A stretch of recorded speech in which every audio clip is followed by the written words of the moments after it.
3 থেকে 6 মাসের মধ্যে করা যায়, then we have a charter. আমরা ঐক্যমত পোষণ করি সবাই যে আমরা এই সংস্কারগুলো আমরা বাস্তবায়ন করব।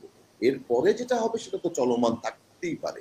সেই জায়গাটায় না দিয়ে ওনারা July charter, proclamation and all this বলে যাচ্ছেন এবং সেইখানে শুধু একটি পক্ষকেই তারা দেখাতে চাচ্ছেন যে they are the one who was the mastermind or the heroes. No, it's not that.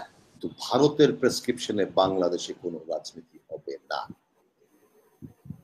Sovereign country, আমরা স্বাধীন সার্বভৌম কান্ট্রি। হাসিনাকে ঝেঁটিয়ে বিদায় করা হয়েছে, ভারতের দাদাগিরি মেনে নেব না, সেটা স্পষ্ট বার্তা। I still wear the ribbon that says ভারতীয় পণ্য বয়কট করুন। যখন আমার ফেলানি ঝুলে থাকে, প্রতিদিন বিএসএফ পাখির মতো গুলি করে আমাদেরকে মারে, পানির ন্যায্য হিস্সাগুলো দেয় না, একটা বৈষম্যমূলক আচরণ বারবার করা হচ্ছে। এই একটা খুনি যাকে পৃথিবীর কোনো দেশ আশ্রয় দিতে চায়নি তাকে আশ্রয় দিয়েছে, তাকে রাজনীতি করা হচ্ছে। কলকাতা অভয়ারণ্য হয়েছে আওয়ামী লীগারদের জন্য। ডেফিনেটলি ভারতের কোনো প্রেসক্রিপশনে বাংলাদেশে আর কখনো রাজনীতি হবে না।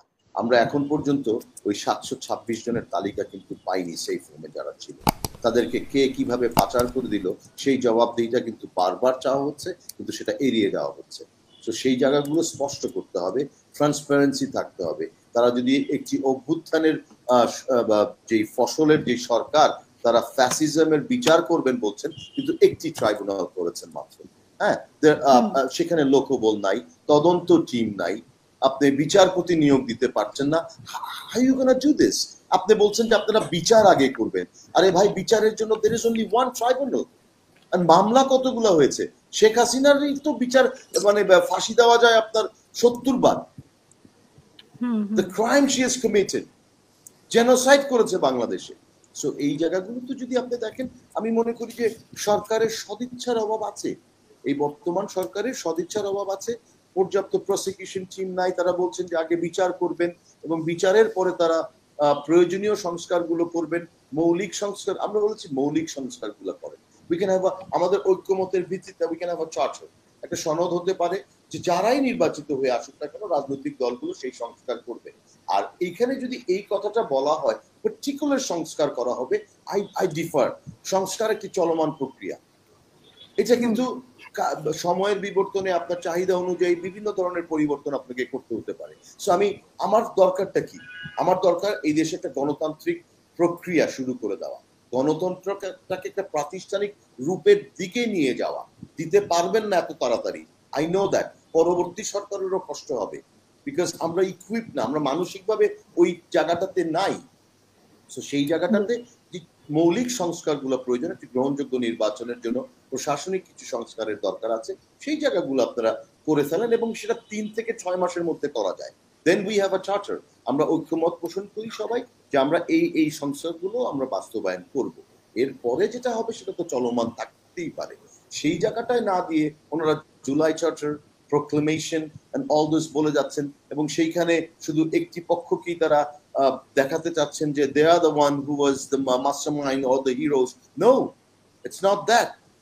16 বছরের সাফার করেছি আমরা। হ্যাঁ, তো সেই জায়গা আমি 1 মিনিটে শেষ করে দিচ্ছি। এবং আমাদের উপরে যে অত্যাচারটা হয়েছে, যারা শহীদ হচ্ছে তাদের প্রতি শ্রদ্ধা এবং যারা এখনো আহত আছেন তাদের প্রতি সহানুভূতি, but we are also being tortured, brutally tortured by Awami League. হ্যাঁ, আমরা সেগুলো ভুলে যাব না। সেই জায়গাটাতে আমাদেরকেও সে আমাদের প্রাপ্য যে সম্মানটা আছে বা মর্যাদাটা আছে সেটা দিতে হবে। সো এই জিনিসগুলো নিয়ে আমার সরকারের সাথে দ্বিমত আছে।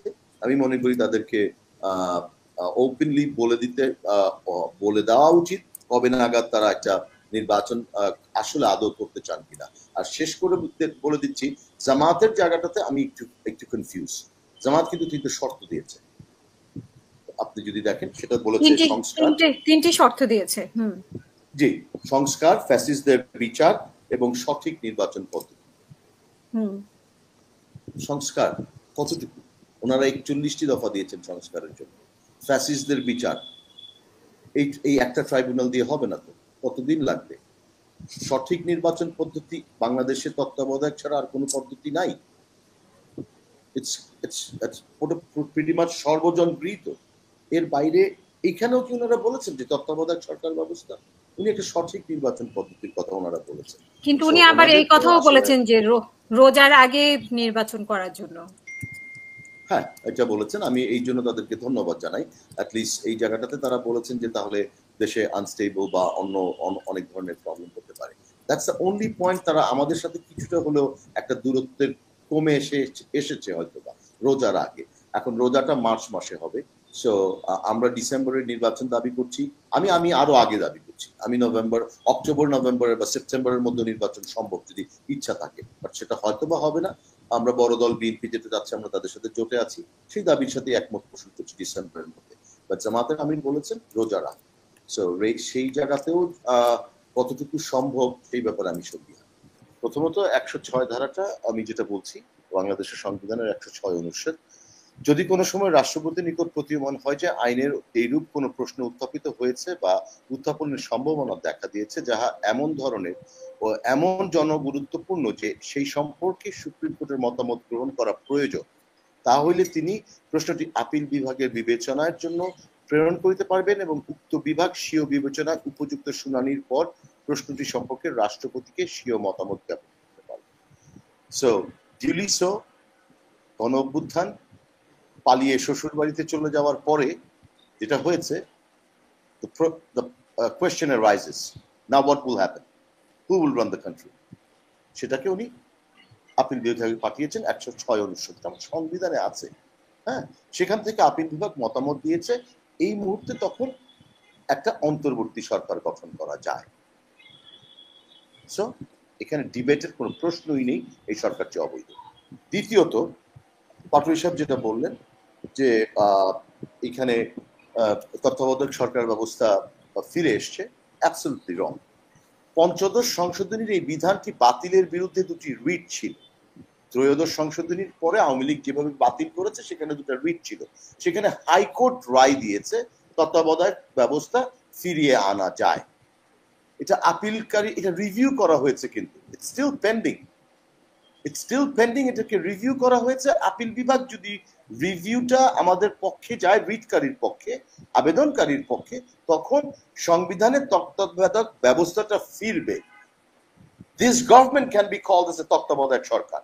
নো, তত্ত্বাবধায়ক সরকার হলো একটা সরকার ব্যবস্থা, যেই সরকার ব্যবস্থার অনুযায়ী 3 মাস তারা থাকবেন ক্ষমতায়, সেখানে সরকার ইলেকশনটা কন্ডাক্ট করবে। আমাদের কাছে যে সংস্কার প্রস্তাবগুলো এসেছে সেখানে এই অন্তর্বর্তীকালীন সরকার সেই সরকার ব্যবস্থা তত্ত্বাবধায়ক সরকার ব্যবস্থা থেকে 4 মাস করতে বলেছেন। 3 মাস সময়ের থেকে 4 মাস যেন তারা থাকতে পারে। সো তত্ত্বাবধায়ক সরকার ব্যবস্থা বাংলাদেশে এখনো ফিরেই নেই। এটা নিয়ে তো মানুষকে বিভ্রান্ত করার কোনো সুযোগ নেই। That's it. আমি মনে হয় আমি ক্লিয়ার করেছি। আমি পুরো জিনিসটাই পড়তে পারতাম, পুরো রায়টা পড়লে বেশ কিছু সময় নিয়ে বলা হবে তখন। হ্যাঁ, এখন আপনি প্রশ্ন করেছেন হাসনাত আব্দুল্লাহর ব্যাপারে, হুমকি দিচ্ছে বা শিষ্টাচার বহির্ভূত, এর আগের দিন মনে বলেছে যে আচরণ করলে সেটা নিতে পারবেন না। আজকে বলেছে রয়ের সাথে মিটিং করে রাজনীতিবিদরা। হ্যাঁ, I really like him. First of all, I have a good relationship with him. আমি যখন ডিবির রিমান্ডে ছিলাম তখন আমাকে দেখতে গিয়েছিল, তারা 6 জনকে যখন আটক করা হয়েছিল, আমাদের ওখান থেকে এর আগে থেকে একটা সম্পর্ক আছে। তুমি, আমি মনে করি হাসিনা বিরোধী ভোকাল, অন্যতম একটা ভোকাল, এবং I hope he is a true nationalist, patriotic guy. I hope so. আর কথাবার্তা বলার সময় বয়স কম, সংযতভাবে কথা বলতে হবে। হাসনাত আব্দুল্লাহ শিষ্টাচার বহির্ভূত আচরণ করলে সহ্য করতে পারবে না, কাকে বলছে আমি জানি না। তোমার ক্ষমতা কতটুকু তুমি আগে জেনে লুক এট দ্য মিরর। এত বেশি স্মার্ট কথা বলার সময় তার আসেনি, আসবেও না হয়তো, উইথ ডিউ রেসপেক্ট।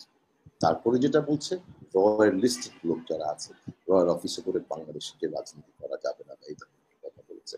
ইয়েস, র বাংলাদেশে লাখ লাখ দালাল তৈরি করেছে, আছে, কথা সত্য, কিন্তু ভারতের প্রেসক্রিপশনে বাংলাদেশে কোনো রাজনীতি হবে না। সভরেন কান্ট্রি, আমরা স্বাধীন সার্বভৌম কান্ট্রি, হাসিনাকে ঝেঁটিয়ে বিদায় করা হয়েছে, ভারতের দাদাগিরি মেনে নেব না, সেটা স্পষ্ট বার্তা। I still wear the ribbon that says ভারতীয় পণ্য বয়কট করুন। এই আন্দোলনটা আমি শুরু করেছিলাম। সো হাসনাত আব্দুল্লাহ যেটা বলেছে আসলে তো বাংলাদেশে আছে, তো প্রত্যেকটা দলের মধ্যেই হয়তো বা আছে। দে হ্যাভ ক্রিয়েটেড দোজ, এই দালালগুলোকে তারা ক্রিয়েট করতে পেরেছে। আর সবচেয়ে বেশি যেটা হয়েছে, কোটি কোটি মানুষের ঘৃণা তারা পেয়েছে।